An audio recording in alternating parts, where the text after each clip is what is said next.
ইস্যুগুলোকে তাদের কাছ থেকে আসছে। আমি নিজেও I will walk out of this room much more knowledgeable today. No, absolutely, no doubt about it.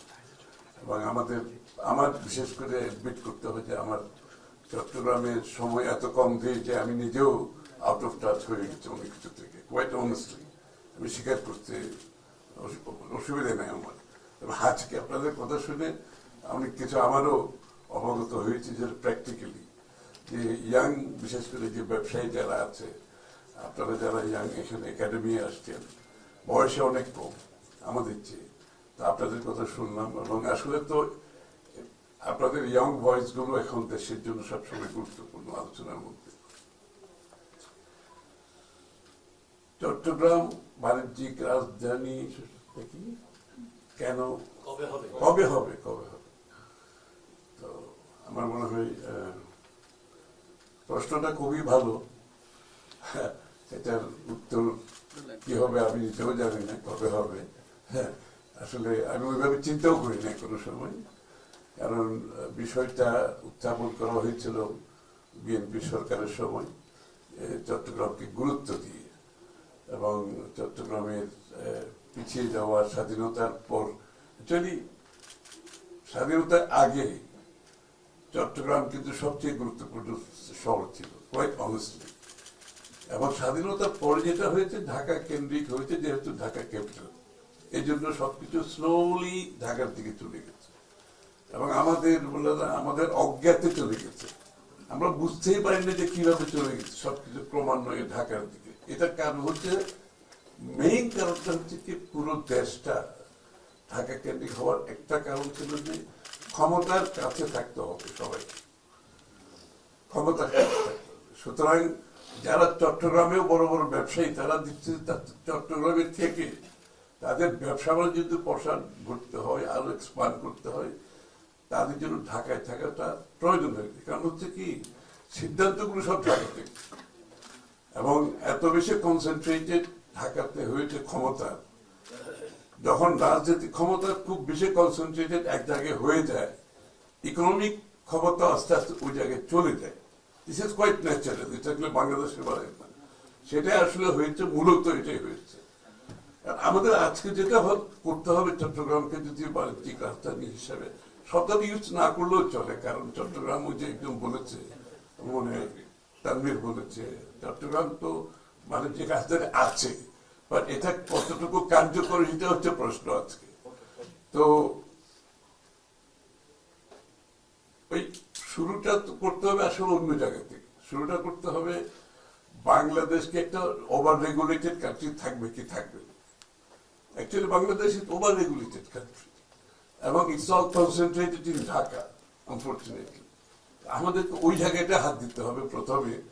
চট্টগ্রামকে যে রাজধানী হিসেবে কার্যকর করতে হলে আমাদের বাংলাদেশের যে আমাদেরকে সিরিয়াস, যে আমি প্রত্যেকদিন এই কথাটা বলেই যাচ্ছি, somehow I'm trying to drill this into the heads of everybody, including myself, যেটা আমাকে বিশ্বাস করতে হবে যে এই দেশটাকে ডিরেগুলেট করতে হবে। ওভার রেগুলেটেড কান্ট্রি হয়ে গেছে প্রতিটি ক্ষেত্রে, নাগরিকদের জন্য যা হয়েছে, ব্যবসায়ীদের জন্য যা হয়েছে, একাডেমির জন্য হয়েছে, কেউ বাদ নেই এখান থেকে। Everybody is victim of over regulation in Bangladesh. তা আমাদের মনে হয় আমাদের ডিরেগুলেশন করতে হবে সিরিয়াসলি। আপনি যখন ডিরেগুলেশন করবে, ক্ষমতার কেন্দ্রবিন্দুতে যখন ক্ষমতা কমে যাবে, ক্ষমতা যখন গ্র্যাজুয়ালি, আপনি ডিরেগুলেট করলে তো লোকাল গভর্নমেন্ট স্ট্রং হবে, ডিরেগুলেট করলে ইনস্টিটিউশন গুলো স্ট্রং হবে, ডিরেগুলেট করলে অটোমেটিক্যালি ব্যুরোক্রেসি উইক হতে থাকবে, এবং দেশের মানুষ বেশি ক্ষমতায় হবে। অর্থাৎ সরকারের ক্ষমতা কমিয়ে আপনাকে দেশের মানুষের প্রতিটি ক্ষেত্রে ক্ষমতা বাড়াতে হবে। ওটা একটা বিষয় আমাদের গুরুত্বপূর্ণভাবে দেখতে হবে। দ্বিতীয় কথা হচ্ছে, চট্টগ্রামকে আপনি খুব সুন্দর সুন্দর কথাগুলো আসছে, চট্টগ্রামকে আমরা কি হিসেবে দেখতে চাই, লজিস্টিক্যাল হাব হিসেবে।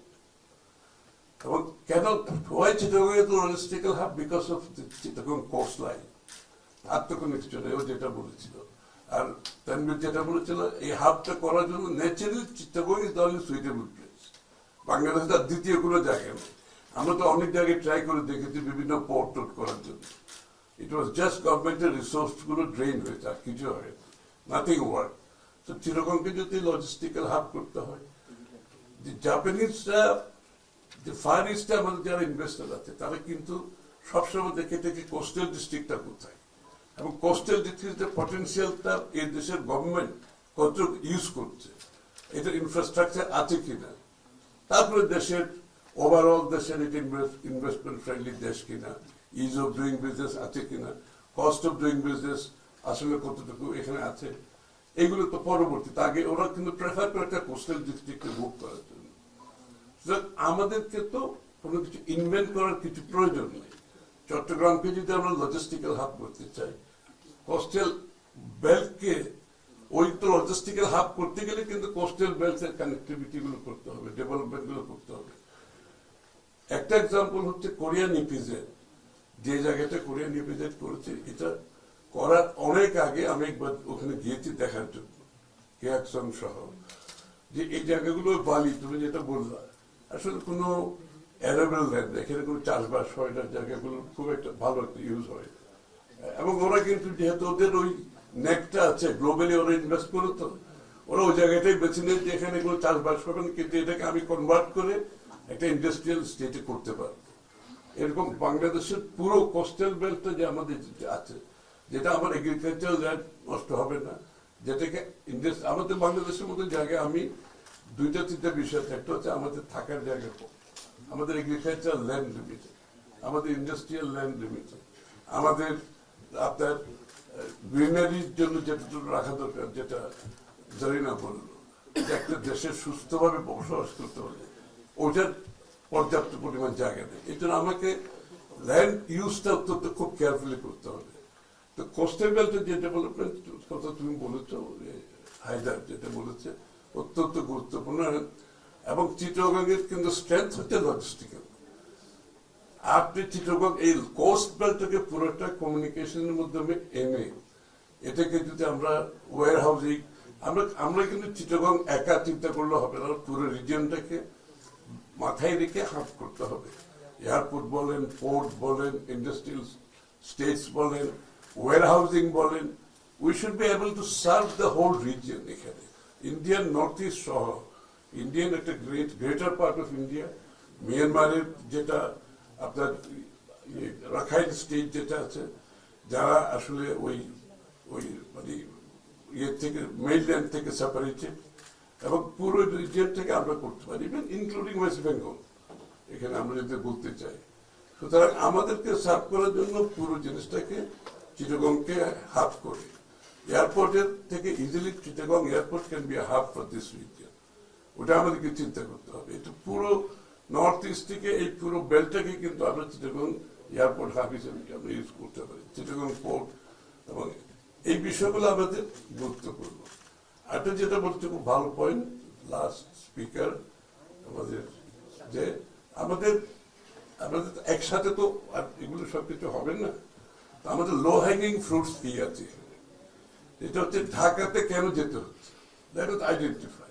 তাহলে আমি যদি লিস্ট করি যে ঢাকাতে না যাওয়ার জন্য কি কি করতে হবে আমাকে, এই বিষয়গুলো আমি একটা লিস্ট করি, তাহলে এটা একটা ইমিডিয়েট সলিউশন আমাদের করা যেতে পারে।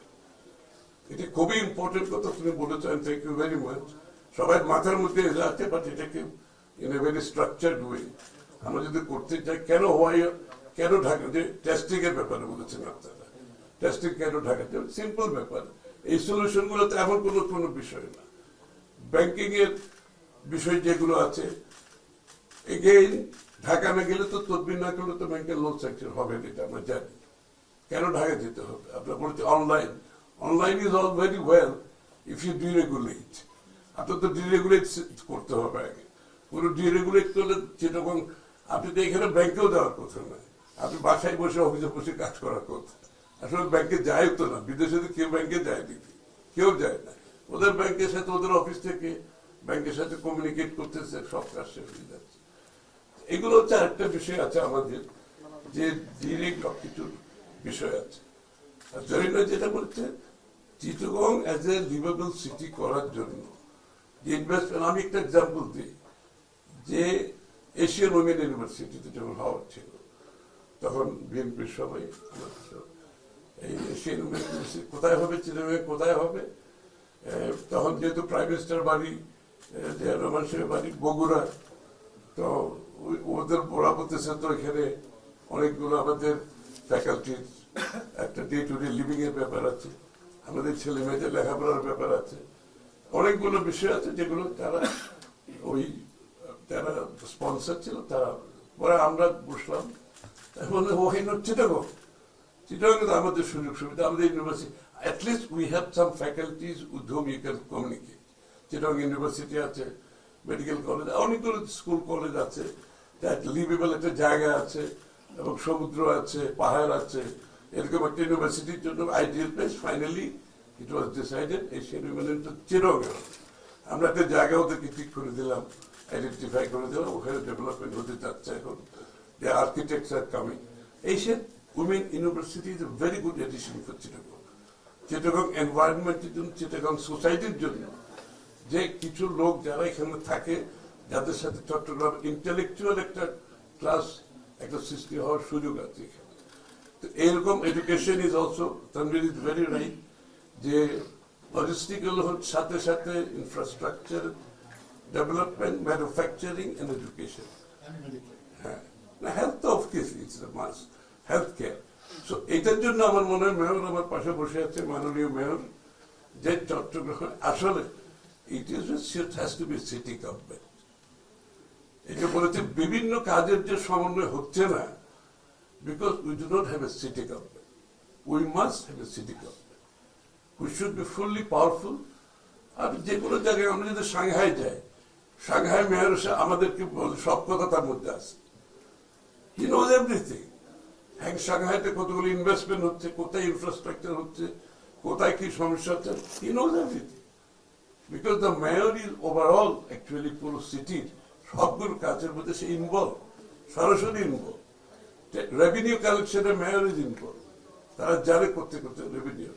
এবং we need a city government in Chittagong, বলবেন আমি বলবো অনেকগুলো জায়গায় দরকার আছে, বাট চিটাগং ইন পার্টিকুলার, এটাকে যদি আমরা ওইটা কার্যকর করতে চাই, আমাদের সিটি গভর্নমেন্ট বিগ মেয়র থাকবে এখানে, এবং মেয়রের অধীনে পুরো ইনফ্রাস্ট্রাকচার থেকে শুরু করে এই যে যতগুলো coordinated, mayor is basically coordinator, যেখানে যেটা সমস্যা হয়। এবং এটার জন্য ডিরেগুলেশন, এগেইন আমি ঘুরে ফিরে ডিরেগুলেশন, বাংলাদেশ হচ্ছে কনসেন্ট্রেটেড পাওয়ার বিভিন্ন জায়গায় দিয়ে রাখছে, যে জন্য কোনো বডি ফাংশন করতে পারছে না, ইট ইজ ডিসজয়েন্টেড সব জায়গায়। এই জন্য আমাদেরকে overall decentralization and deregulation and liberalization of economy. তো এই জন্য আমাদের ইনশাআল্লাহ আমরা তো প্ল্যান করেছি, এবং ব্যবসায়ীদের আরেকটু বিষয় ইম্পর্টেন্ট হচ্ছে একটা চিটাগং অ্যাজ এ বাণিজ্যিক সিটি হিসাবে এটা সাপ্লাই চেইন আপনাকে এনশিওর করতে হবে, আসবে বেরোবে, যেটা আপনারা সবাই বলেছেন, একটা মাল্টি মডেল একটা কমিউনিকেশন সিস্টেম এখান থেকে দরকার। আপনার রিভার, রেলওয়ে এবং roadway, elevated expressway, all the way. এখন যেরকম আছে এটাতে এটা চলবে না, এটা অলরেডি রিটার্ন হয়ে গেছে। আমি মাঝে মাঝে ট্রাভেল করতাম, এখন এটা ট্রাভেল করা যায় না, কোয়াইট অনেস্টলি। এটা ফরগেট অ্যাবাউট আপনার ট্রান্সপোর্টেশন, আর এটা তো কস্ট দ্য মোস্ট এক্সপেন্সিভ আপনার রোডে যে কোনো কিছু কমিউনিকেট করা। Railway is cheaper, water is even more cheaper. আমাকে তিনটা অপশন এখানে রাখতে হবে চিটাগং থেকে, যে Chittagong Dhaka corridor, elevated expressway, all the way 8 lane 10 lane minimum করতে হবে।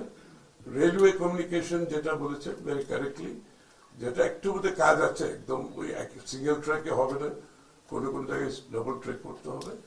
Railway communication, logistical and passenger both. আরেকটা হচ্ছে Zarina said very rightly, commuting চিটাগের সুযোগ আছে এখনো, ঢাকাতে তো করতেই হবে, ঢাকা তো আনলিভেবল সিটি, বিকজ ঢাকা যদি কমিউটিং না করে ঢাকা শহরে বসবাস করা যাবে না। তো কমিউটিং চিটাগংয়ের নেইবারলি যে জায়গাগুলো আছে, আমরা যদি এখন থেকে কমিউটিং এর ব্যবস্থা করতে পারি, তাহলে মানুষ কিন্তু অনেকে বাইরে থাকে। আমি personally I don't live in Hathazari for example. If I have a bigger land আরামসে থাকতে পারবো, ক্লিনার এয়ার, অনেক ভালো। লন্ডনে আপনার অক্সফোর্ড কেমব্রিজ থেকে ডেলি কমিটিং করছে লোক, আসতেছে গাড়ি এয়ারপোর্টে স্টেশনে রেখে কমিট করে সবার পাঠে চলে যাচ্ছে। তা আমাদেরকে এই জিনিসটা চিটকে এখন সুযোগ আছে, ঢাকার মতো এখনো খারাপ হয় নাই, ওদিকে যাচ্ছে যেরকম।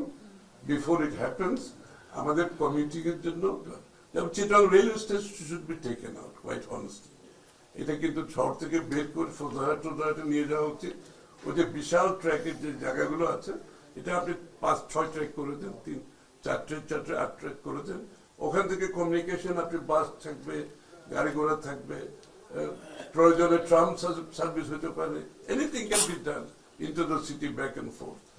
আমার মনে হয় এটা আরেকটা এরিয়া যে এখান থেকে চিটাগং কনজেশন কমানোর জন্য রেলওয়ে স্টেশনটা বাইরে নিয়ে চলে যাওয়া উচিত। বাসগুলো যে পার্কিং টার্কিং এর বিষয়ে বিশাল প্রবলেম, এগুলোর জন্য আমাদের কিছু জায়গায় করে, এটা তো সব জায়গায় আছে। We don't have to invent anything. You just follow another business capital like Shanghai, Hong Kong.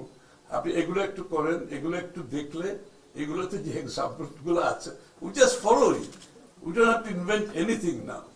আর এখন তো মডার্ন আরো সুবিধা হয়ে গেছে। অনলাইন রিয়েল টাইমে lot of problem can be solve. ঢাকায় না গিয়ে করা যায়, বাট প্রোভাইডেড ডিরেগুলেশন করতে হবে, ও তো মানতে হবে। আমাদের ফিজিক্যাল কন্ট্যাক্ট কমাই আনতে হবে বাংলাদেশে। যত বেশি ফিজিক্যাল কন্ট্যাক্ট কমাবেন, অত এফিসিয়েন্ট হবে, অত তাড়াতাড়ি হবে, অত কস্ট কমবে, অত করাপশন কমে যাবে। সবচেয়ে বড় কথা হচ্ছে corruption. You don't want to see the bureaucracy day in day out. যত বেশি ব্যুরোক্রেসি থেকে কন্ট্যাক্ট কমাতে পারবেন, আপনার এফিসিয়েন্সি বাড়বে, আপনার করাপশন কমে যাবে, আপনার নিজের কাজ করবার জন্য এই গাড়ির রাস্তাতে গাড়ি ঘোড়া কমে যাবে। প্রত্যেক কিছুর জন্য ব্যাংকে যেতে, গাড়িতে হইতে হবে, সরকারি অফিসে যেতে, ওয়াই? যেটা আপনি অনলাইনে করতে পারেন, দরকার তো নেই, গাড়িগুলো তো এমনি কমবে রাস্তাঘাটে। সুতরাং চিটাগং এর recreation is very important. Chittagong has no recreation. তা আমার একটা মেয়র, আমার সাহেব আমার পাশে বসে আছেন, চিটাগং এর মাঝখান দিয়ে অন্তত 2টা ক্রস করে 2টা ক্যানেল ক্রস করবেন, যেটা 2 পাশে মানুষ হাঁটতে পারে। আর ওই যে ইয়ের থেকে ওই কালুঘাট থেকে শুরু করে কোস্ট লাইন যেটা আছে, পুরোটা ওয়াকওয়ে করে দেন, একবার পুরোটা বড় ওয়াকওয়ে করে দেন, রিভার সাইডে ওয়াকওয়ে করে দেন। That can also be a very expensive invest, আপনার কি বলে হাউজিং স্টেটস। ওই অ্যালং সাইড আপনি হাউজিং স্টেটে অনেক টাকা পাবেন। আপনি বড় করে বিশাল করে আপনি ওয়াকওয়ে করে দেন কালুঘাট থেকে ওই কর্ণফুলির ইয়ে পর্যন্ত, ওখানে 18 কিলোমিটার, আমি হিসাব করছি এটা কিন্তু আমাদের ফ্লাইটে ছিল একসময়। 18 kilometre walkway from Kalughat to এখানে, বিশাল করে মানুষের চিটাং মানুষ নিঃশ্বাস ফেলতে পারবে ওখানে গিয়ে।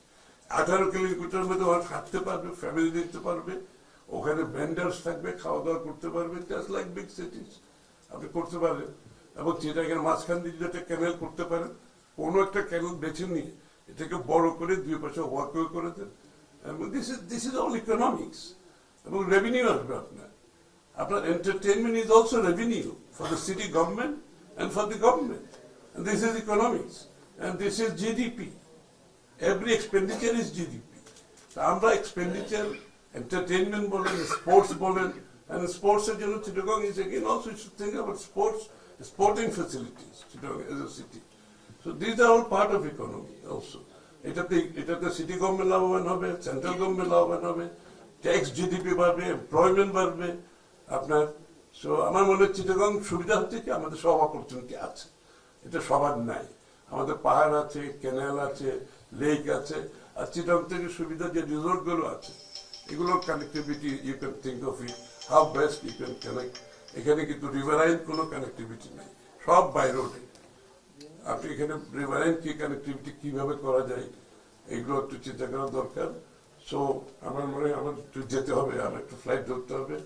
আমি দুঃখিত, বাট অনেক কিছু আলাপের আছে এখানে, কিন্তু আপনারা যে মতামতগুলো দিয়েছেন আমি চাই আপনারা যদি আমাদের একটু লিখিত ছোট 1 পেজের একটা যদি পেজ দেন, যদি আমাদের সুবিধা হবে। আপনি তো ছাপাবেন, সবকিছু ছাপাবেন। তারপরে যদি আপনি তো আর সব ছাপাতে পারবেন না। বলেছেন যে ভোট নিয়ে আপনি বলেছেন, ভালো ভালো কথা বলেছেন, ও তানভীর বলেছে, তোমরা বলে, সবাই বলেছে, জানি না সবাই, everybody has point, good point. One পেজের যদি আপনারা দেন, আমার মানুষ পলিটিশিয়ানদেরকে বিশ্বাস করে না বাংলাদেশে। সুতরাং যতক্ষণ হবে না ততক্ষণ আমি তো বলতেই পারি খালি, এর বেশি তো কিছু করতে পারবো না। আই ক্যান অনলি কমিট, আমি বলতে পারবো, কমিট করতে পারবো। এবং এটা হয়তো বিগত দিনে যেখানে রেখে আসছি, Chittagong stock exchange should also be viable, Chittagong stock market should be viable. আমরা এটাকে ভাবে, আমরা কমোডিটি লাইসেন্স পেয়েছে, কমোডিটি এক্সচেঞ্জের লাইসেন্স পেয়েছে, এটা আপনারা কিভাবে ওয়ার্ক আউট করবেন। চিটাগং ব্যবসায়ীরা চিন্তা করে হাউ কমোডিটি এক্সচেঞ্জ চিটাগংকে আলাদা একটা জায়গায় নিয়ে যেতে পারে। সো অনেকগুলো সুযোগ সুবিধা আমাদের আছে, যেটা অন্য কোথাও নেই। তবে আমি এটাও সাথে সাথে বলবো, আমি চট্টগ্রামের হয়ে সবকিছু বলে ফেললে অনেকে আবার আমাকে দোষারোপ করবে। এটাও আমাদের মাথায় আছে, বাংলাদেশের যে অঞ্চলের যে সম্ভাবনা আছে, আমরা প্রত্যেকটি সম্ভাবনাকে নিয়ে কাজ করছি। শুধু চট্টগ্রাম নয়, বাংলাদেশের প্রত্যেকটি অঞ্চলে একটা সম্ভাবনা আছে।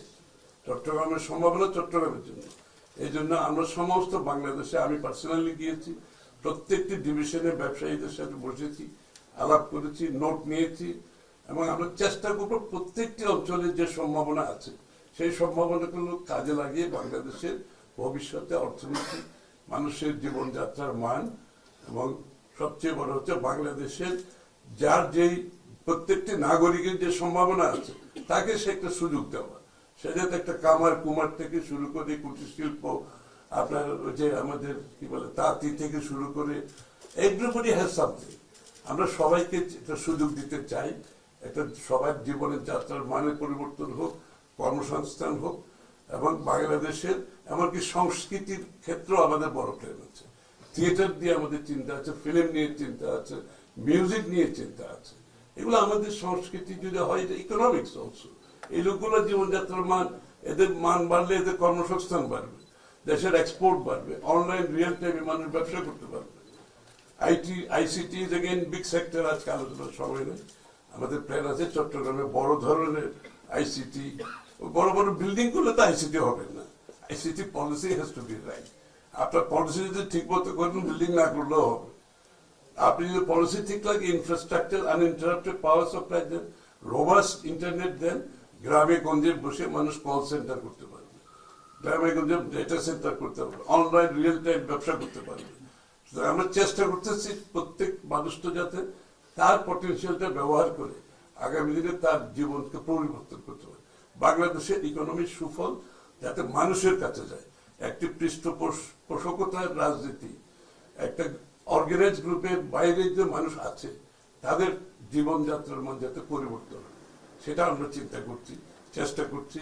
বড় বড় মেগা প্রজেক্ট করে পয়সা নষ্ট না করে, we have to invest in our people. আমার জনগণ যদি ঠিক মতো লেখাপড়া করতে না পারে, তার শরীর ভালো না থাকে, তার জন্য যদি আমরা সুযোগ সৃষ্টি করতে না পারি, ইনফ্রাস্ট্রাকচার বড় বড় করে তো লাভ হবে না। সুতরাং সবকিছু মিলিয়ে আমরা আপনাদের সহযোগিতা চাই, পার্টনারশিপ চাই। এবং আমি সবচেয়ে বড় যেটা কথা বলবো, নেক্সট গভর্নমেন্টে আমাদের যদি ক্ষমতায় যাওয়ার সুযোগ থাকে, জনগণ যদি নির্বাচিত করে, আমরা আমাদের কাজগুলো থ্রু পার্টনারশিপ করতে চাই। Through partnership with the private sector, partnership with the NGOs, partnership with the educationists, we need to build a partnership, we need to build an alliance, national alliance করে আমরা কাজগুলো করতে চাই। কোনো গভর্নমেন্ট একা করতে পারে না।